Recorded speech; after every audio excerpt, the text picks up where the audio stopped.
less than a square kilometre of land blown apart by more than 500 mine explosions in 4 horrific years of endless combat. This is Vauquois, one of the worst killing fields of the First World War. A conflict that began on a hilltop and took 15,000 men's lives as the war took a tactical turn toward the darkest depths of the earth. There is nothing left of the French village of Vauquois. In its place, there is just this desolate lunar landscape. It is often forgotten that here, most of the Great War was fought underground. For 4 years, the German and French miners dug a labyrinth of tunnels and chambers with the sole aim of blowing each other to pieces. Its strategic location spelt its destruction. Andy Hawkins and Julia Richardson of the British Archaeological Association, the Durand Group, have come to meet one of Germany's foremost experts on the battle, Adolf Buchner. Buchner and his son visit regularly to explore existing tunnels from the era. You can hardly believe this village was here on this spot. Now you can only see the craters. What you can also observe is that there were no trees around here. This explains that once the German or the French were here standing around having a view in all directions. Thousands of French and German soldiers died as each side tried to control the hill. In the horrific stalemate, tunnelers on both sides blew a total of no less than 539 mines underneath the spot where a quiet village once stood. It's been estimated that in the first 6 months of battle, 8,000 French and 6,300 Germans died. So you see, on a small area, 100 meters wide, it's enormous, unthinkable in our day and age.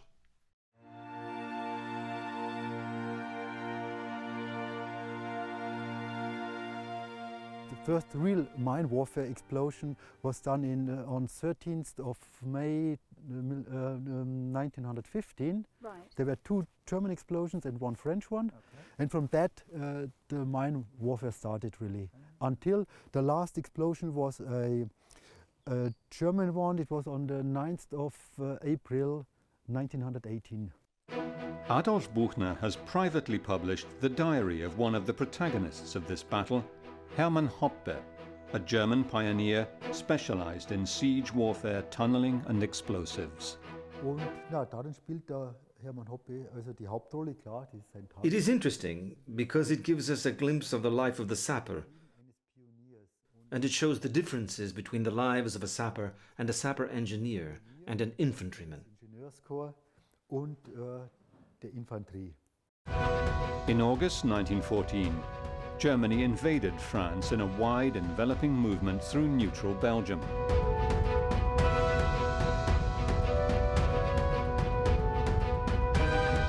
In September, the German Fifth Army occupied the village of Vauquois briefly and then retreated, but returned 2 weeks later to dig in for good.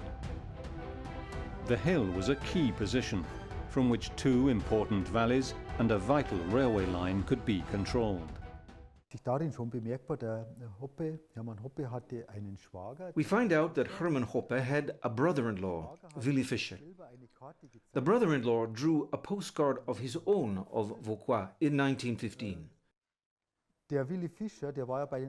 Willy Fischer was in the 98th, and he was there on the 15th of September 1914.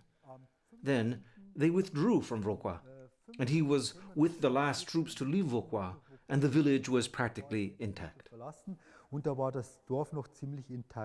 Unable to win a swift victory, the German army dug an impregnable line of trenches from the Alps to the North Sea, on the higher ground where possible. The German Imperial Engineer units were to play a key role in the evolution of trench warfare.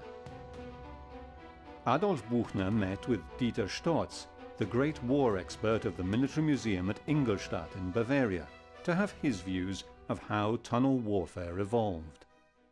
According to military theory, until 1914 there was a clear distinction between field warfare and siege warfare.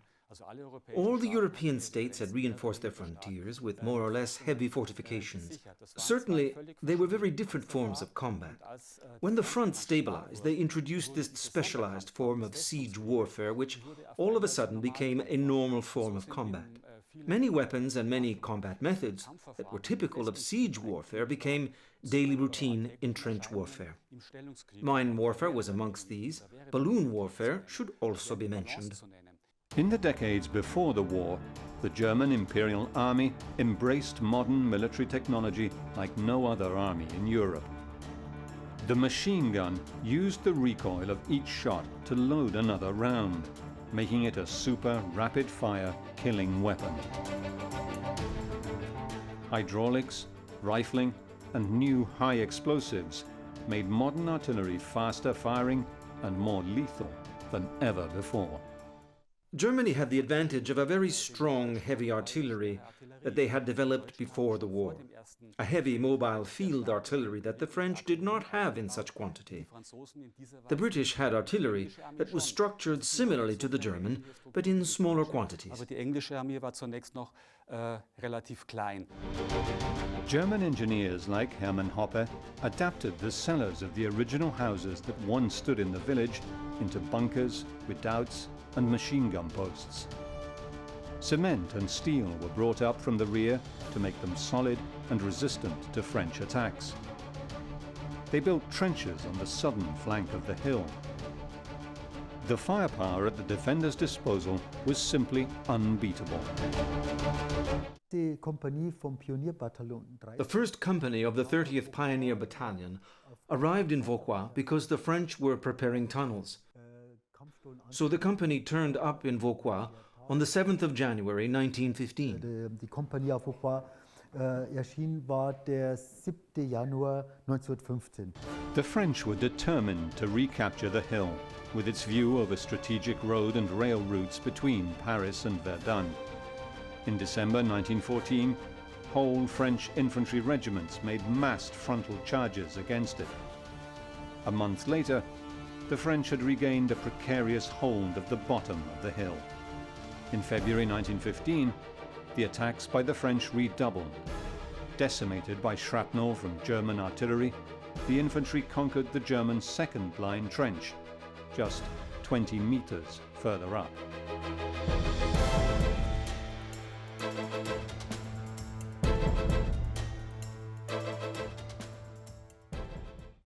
The grandfather of the Le Couturier brothers died in the Great Attack of February 1915. Our mother was born in 1910 and her father was killed on the 17th of February 1915 at Vauquois.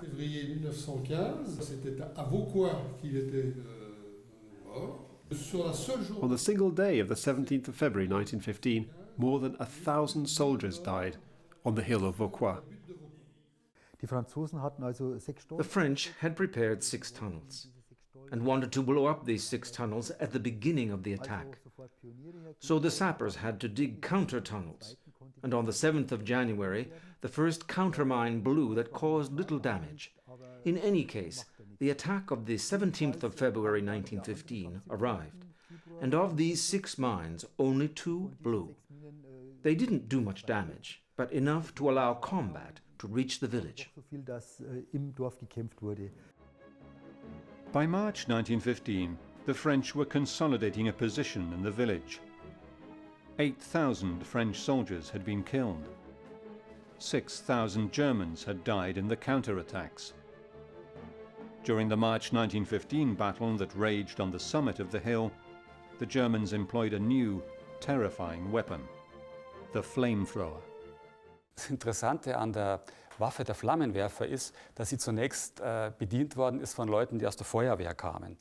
The interesting thing about the flamethrower is that it had to be handled by firemen who were used to managing fires. The flamethrower was a close combat weapon and had a very strong psychological effect because fear of burning is obviously one of man's greatest fears. The ability to resist a flamethrower attack involves a good dose of courage and discipline in the troops under attack. Anyway, the enemy had been pushed back.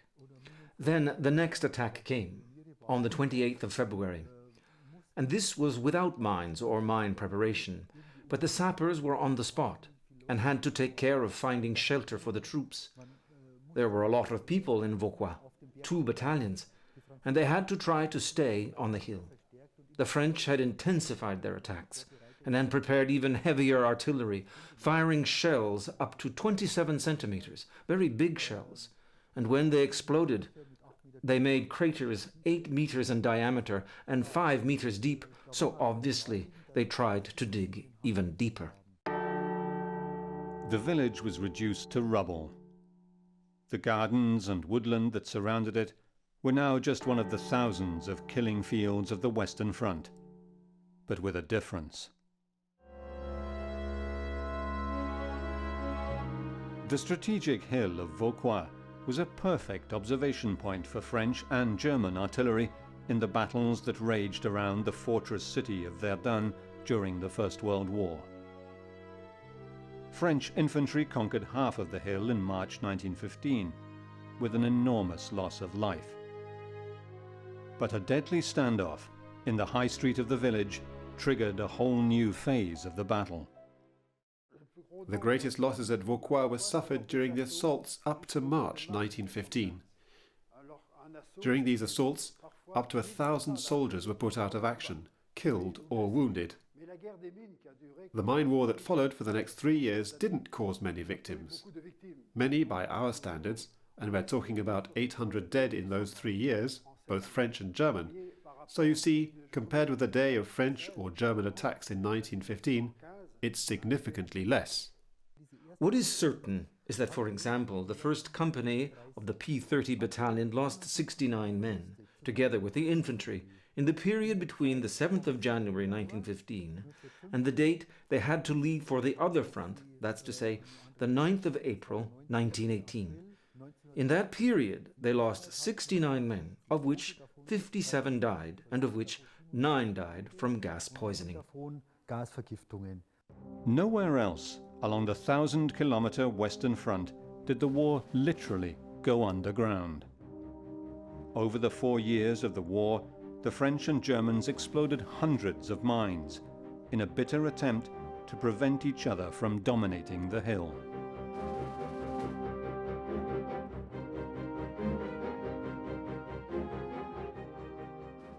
And so, on the 13th of May 1915, the first mines exploded. 2 German and 1 French. And before the end of May, a total of 9 German and 6 French mines had exploded, so in a very short space of time. And so they went on. I think the peak came in August, with a total of 27 German explosions and 18 French ones. Can you imagine more than 27 explosions in 1 month? After the French infantry had recaptured half the village of Vauquois, an uneasy balance of firepower settled in. The church and its chestnut tree became symbols of the destruction and the descent into the hell of tunnel warfare. In May 1915, 3 French mines were exploded on the west of the village, and the infantry attacked to occupy the northern edge. It was yet another bloodbath. The Germans exploded 3 on the eastern part of the hill. As infantry attacks became too costly in lives to continue, the tunnelers dug deeper and drove their galleries towards enemy tunnels to destroy them before the mines could be set off. These anti-tunnel mines were called camouflage. Obviously, it was very frightening to work in tunnels. Men feared for their lives, not knowing what the enemy was doing close by, whether he was going to blow a mine or not blow one. Adolf has taken Andy and Julia underground to explore the tunnels. Here, attack tunnels were driven towards enemy lines, close to living quarters and logistics facilities. In the Spanstollen, Paul Rader, this was a pioneer of the first company, he lost his life due to gas in the Spanstollen. And Paul Rader was a very good comrade to Herman Hoppe, and Herman Hoppe has his picture. On the 21st of February 1916, 3 German armies attacked the French towards the city of Verdun in an attempt to bleed France dry of soldiers. It was the strategy of annihilation employed by the new German Chief of General Staff, Erich von Falkenhayn. He believed that he could lure the French into murderous counterattacks so they could be decimated by artillery and machine guns. The massive attack on Verdun pushed local commanders on the hill of Vauquois to do more to capture the strategic high ground. The French engineers inched their way forward over the months, and on the 23rd of March 1916 placed a 12-ton mine under the German positions where the church had been. It killed 50 German troops, but the infantry attack that ensued was still repulsed by the well-entrenched Germans who fell back to the second line. In 1916, the underground war took a completely new turn. The comrades of Herman Hoppe decided to blow a massive crater on the western side of the hill, in revenge for the mine of March. They used their favorite ammonium nitrate explosive known as Westphalite. The result was a crater that ripped the heart out of the hill and took the underground war to new extremes. They began a series of explosions trying to better the enemy, and so the biggest explosion on the hill of Vauquois was the one on the 14th of May 1916, which was 60 tons, 60,000 kilos of Westphalite, which exploded and blew up the whole of the west side of the hill. The French were surprised by this explosion. You can understand that after this explosion the morale of the French was very low, and they never used more explosive than that. That day the French were outdone. Andy and Julia are looking for the tunnel that led to the massive May 1916 mine that marked a turning point in the underground battle and killed 109 French infantrymen. They follow Adolf through the maze of tunnels built by Herman Hoppe and his men. 90 meters underground, they are stopped in their tracks by the rising water table. Okay. So we're in this entrance tunnel now, so we're coming down and we've been stopped by this sump because it's too big to go across. Yeah. Okay. And it's filled with water this time of year, of course. Yeah. So can you tell us then where we were going and the story behind the attack that the particular tunnel was going? Okay, we are now in the west position of Vauquois, and on 23rd of March 1916 the French met an explosion in the center of Vauquois, which was a surprise for the Germans. The listening service did not hear the advance. So they planned a revenge, and the revenge was this one. It was a gallery 1B, and this gallery was dug in a form of a C, of a saw, like that, right. to have a better tamping. And this was intended to get blown up with a charge of 60 tons of Westphalite, of explosive. That is a very high quantity. And because it was the gallery was dug on the far west end of Vauquois. Also there the French service did not realize that the Germans were coming underground, so there was no countermine. And even on the 14th of May 1916, when the German performed the explosion, also that was a surprise for the French, and the position was fully occupied by the infantry people, by the guards and so on. So the loss was about 109 men. The massive crater, shown here in pictures of the time, blew the French lines apart, allowing a temporary German gain. The German tunnels were fully equipped to host hundreds of men to defend what was left of the village. They were equipped with sleeping quarters and kitchens.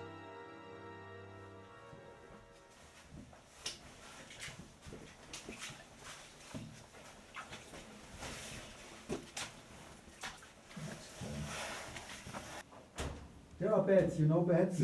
Beds, bunk beds. Yes, a very, very simple construction, a wooden one.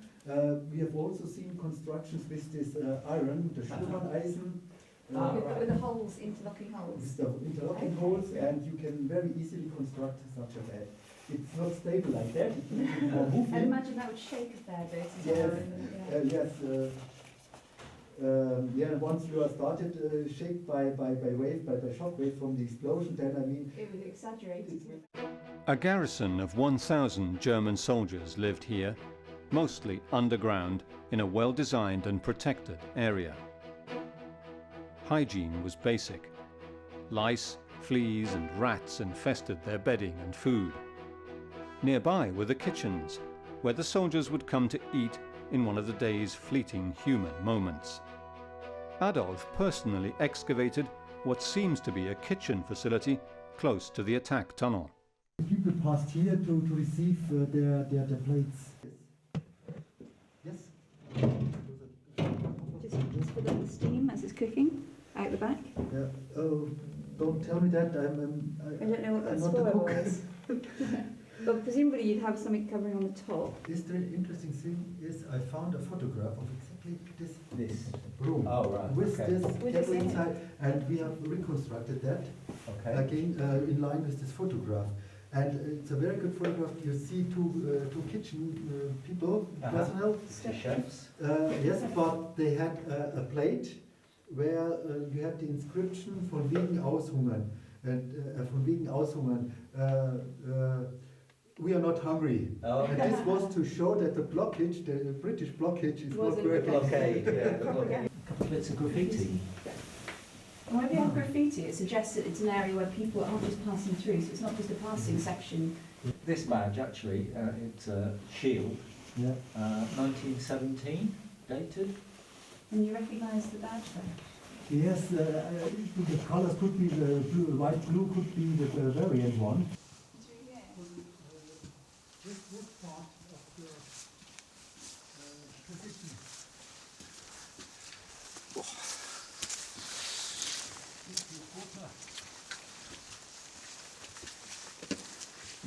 On the other side of the hill, the French planned their revenge.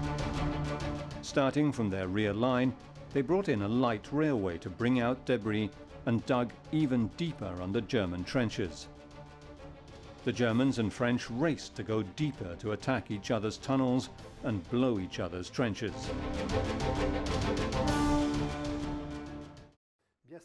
So this picture is a mine explosion. It's a German picture, a German explosion. I don't know when it was taken, on which day, but it comes from Vauquois, and it shows that a mine explosion was like a volcano, and it would have been placed under a trench with men inside it. There couldn't have been any survivors.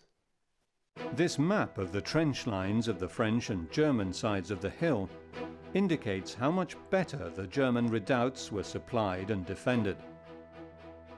Adolf takes Andy and Julia to look for the generator room, the supply of the basic comfort of the tunneler: light. We are now in the front of the Kaiserstollen, or the Kaiser Gallery. It was one of the main galleries who was in use in operation in 1916. Made a lot of explosions, not only from this is the main tract, but it is diverted several times. Okay. So this is the generator room. It's one of them. There were two. The other one is now destroyed. It was an accident on 15th of June, 15th of August 1917. One of the machine of the motor explodes. Was a big explosion, and everything is destroyed at the other side. But they put two generators. One was running for 12 hours, while the other one was maintained, and vice versa. You can see the foundation of the generator again, still, and here it was the flying wheel. How did they ventilate? We are not far away from the outside, from the slope, about 10 or 50 meters, Right. and you can see there are it's a duct here, and if you are going a little bit in this chamber, which looks not very nice, it's full of rubble, but you can creep and you can see how it continues. The map of the tunnels shows just how close combat and logistics areas were. When the time came to attack, no point of access was out of bounds. Some of these attack tunnels intersected French ones on the other side of the hill. I think it's the Richthofen gallery. Okay. If I can interpret the map I have in my mind, Yeah. so it must be Richthofen. But again, this is another one that's sort of full of water, isn't it? Yes. So are we actually below the water table? We here? are below the water table. Right. And there's another fighting gallery left behind me. Yeah. It's also full of water. Right. And in summertime the water level will sunk, but it will always be remaining water inside. So Yeah. if you want to visit it, you have to pump. Oh, okay. By the end of 1916, the French and German lines ran roughly through the center of what had been the village, just a few meters apart. As the main effort of the war moved elsewhere, the garrisons fighting for Vauquois became depleted. Just a battalion of 1,000 men on each side held the line. Life in the dugouts and trenches was horrific on both sides, but especially for the under-equipped French. The small museum that stands at the foot of the Vauquois hill tells the story of the men who fought each other here to the death. Over the years, armies developed light machine guns that could be served by a single man, making life more hellish than ever. They were very precise weapons, but they were very heavy for certain tactical needs, so light machine guns were introduced. The French and the English went ahead, as you see here, with the French model Chauchat and the British Lewis machine gun. The Germans had to keep up and created their own model. Since they didn't have light machine guns in stock, they used their old machine gun, the MG08, but adapted it to have a lighter structure. Small mortars were developed to lob shells into the opposing trenches during an attack. They kept the defenders' heads down for a few vital seconds as the infantry made slow progress through the barbed wire entanglements. Opposing trenches were so close that artillery support was impractical. A few kilos of explosive and shrapnel could kill 5 or 6 men. Each time one was fired, the other side would retaliate. The hand grenade was a weapon developed for sappers during siege warfare. Who used hand grenades before 1914? Sappers and anarchists. Then they were used in the First World War, when trench warfare developed, and they became one of the most common infantry weapons. The hand grenade became a preferred weapon for attackers when rifle fire failed to kill the enemy. At first, the French used these primitive hair-cone grenades that were little more than cans of explosives attached to a wooden plank and ignited using an open wick. The Germans used stick grenades. Eventually, both sides began receiving more sophisticated weapons. The French received grenades based on the Mills internal fuse system, and the Germans began using the famous stick grenade ignited by pulling a cable inside the stick handle. Trained infantrymen could throw these about 20 meters, not far enough to reach the opposing trench, so usable mainly in defense or during a surprise attack. Building dugouts and tunnels was slow, tedious work. Both sides used tools such as these picks and hammers to excavate the soft flint rock. Ici, c'est la roche, c'est de la gaze, c'est une roche relativement tendre qui se maintient. Here the rock is flinty sandstone, which is very soft rock and is perfectly preserved if kept damp. So they used picks and shovels like these tools of the time. We found them with their wooden handles, and in water wood doesn't rot. So you see, it was very, very tough manual labour. They could dig no more than a metre a day. 2 men hacked at the flint rock, 2 passed back the debris, and a team of 6 or 7 passed the buckets of spoil backwards.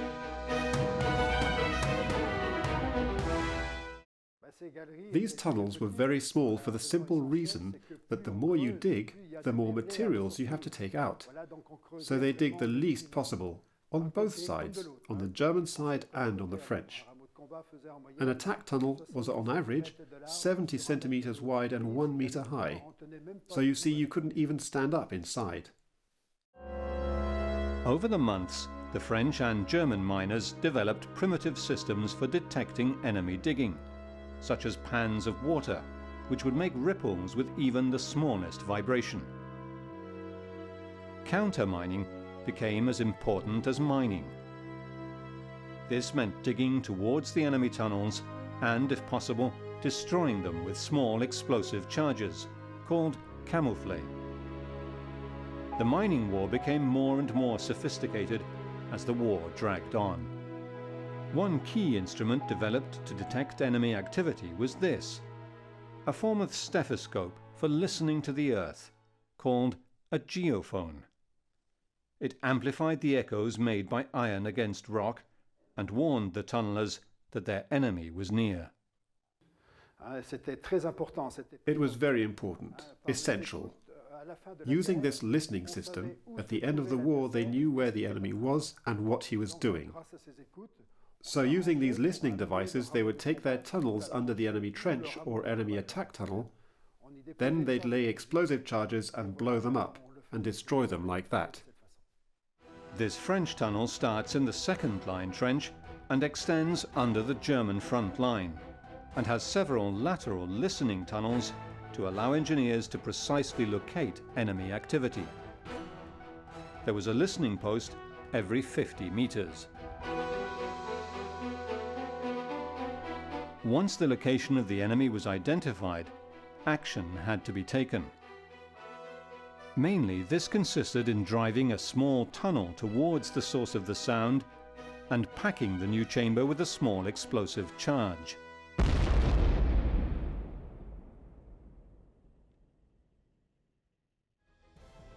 Each side moved slowly towards the main objective, which was to blow such a huge hole in the trenches that any attack would meet no resistance.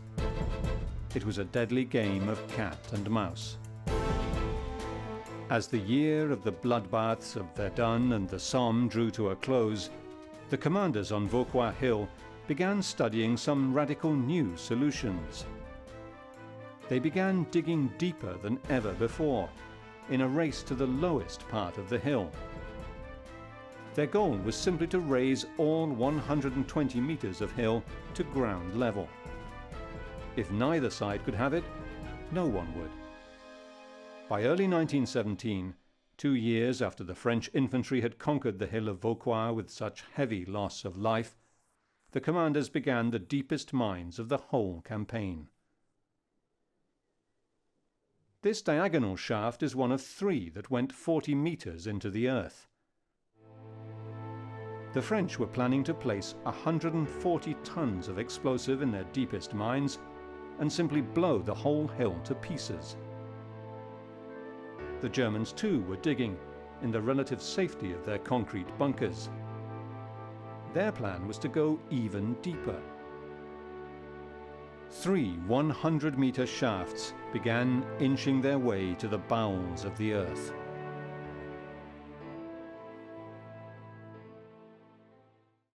Adolf, Andy and Julia have reached the lowest part of the maze of tunnels where the Germans planned their most ambitious explosion yet. In summer 1917, the first P-30, that means the first company of the Pioneer Battalion 30, they had the plan to blow up the full hill.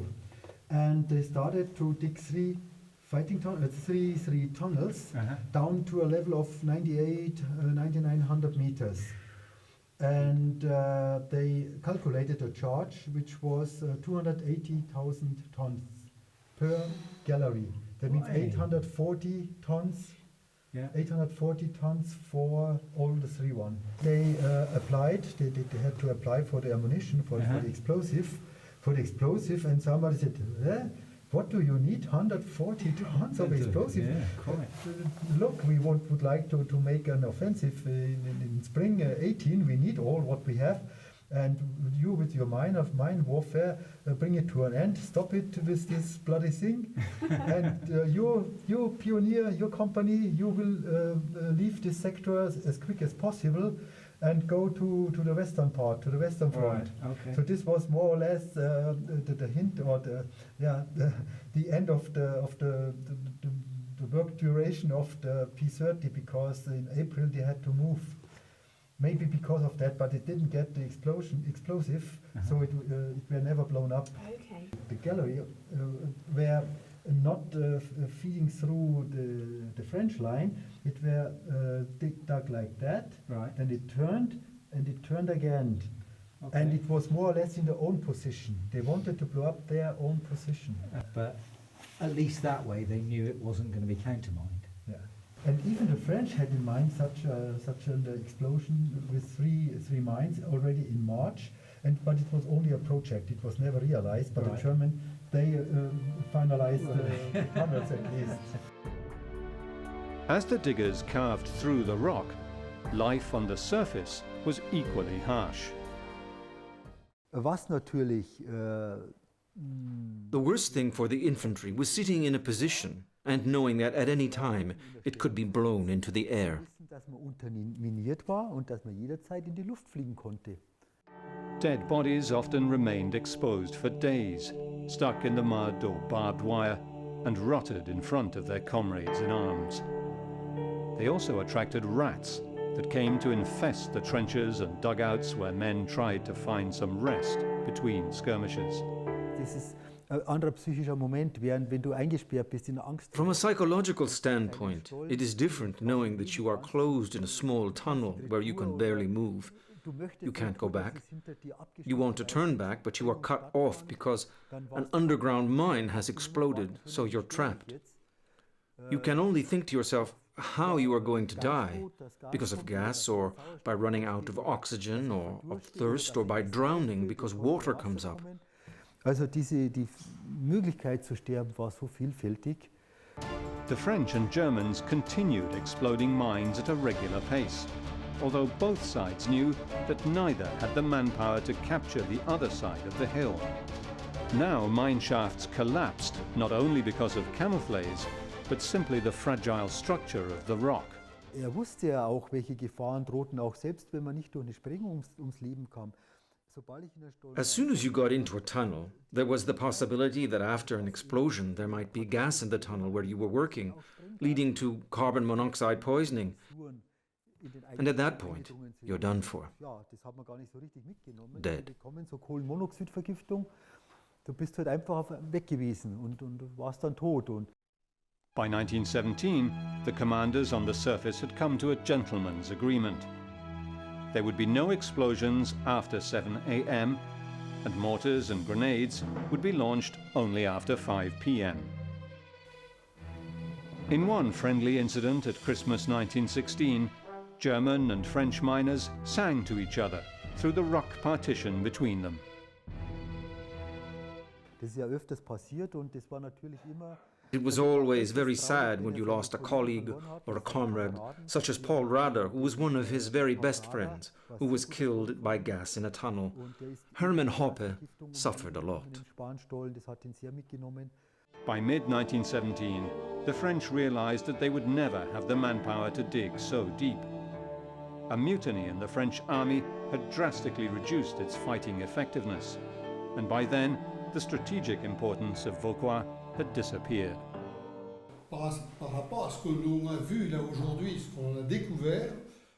After what we saw today, what we discovered, we can just imagine the waste of men, the murderous folly of the fighting men, both German and French, and others. It was an incredible carnage. We've been told that there are still thousands of men buried under the hill of Vauquois.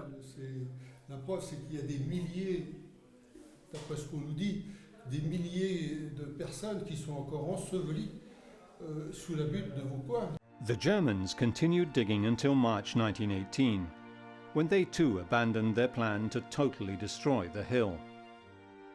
More important battles were being waged elsewhere.